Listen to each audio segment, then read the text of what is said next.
அன்பு பிள்ளையே, விசுவாசித்தால் என்ன நடக்கும் மற்றும் விசுவாசித்தால் என்ன மாற்றங்கள் என் வாழ்க்கையில் ஏற்படும் என்று பல சந்தேகங்கள் உனக்கு இருக்கலாம்.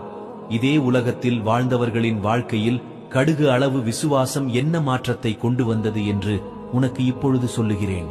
விசுவாசத்தினால் உலகத்திலேயே ஒரே ஒரு குடும்பம் பெரும் வெள்ளத்தின் ஆபத்திலிருந்து காக்கப்பட்டது. ஒருவன் விசுவாசத்தினால் கடல் இரண்டாக பிளந்தது. ஒரு குருடன் விசுவாசத்தினால் அவன் கண்கள் மீண்டும் அவனுக்கு கிடைத்தது. நெடுங்காலமாக பாடுபட்ட ஒரு ஸ்திரீ விசுவாசித்த கணமே சுகம் பெற்றாள். உண்மையாக விசுவாசத்தினால் இறந்து போன மகளுமே மீண்டும் உயிரோடு வந்தாள்.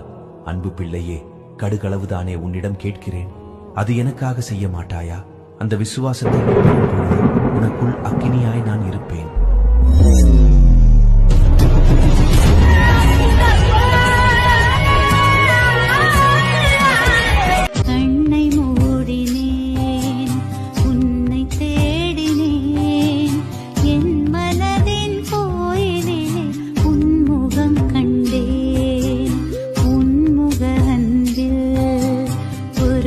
போகிறேன் எந்த மனம் உன் நினைவை பாட கேட்கிறேன்.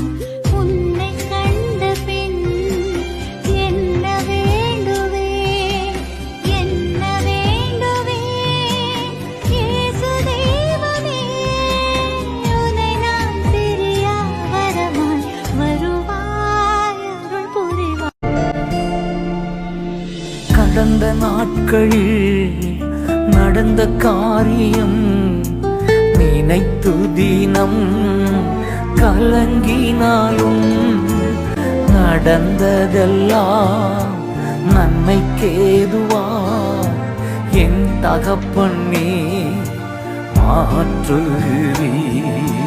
படுத்துறங்கி விழித்தெழு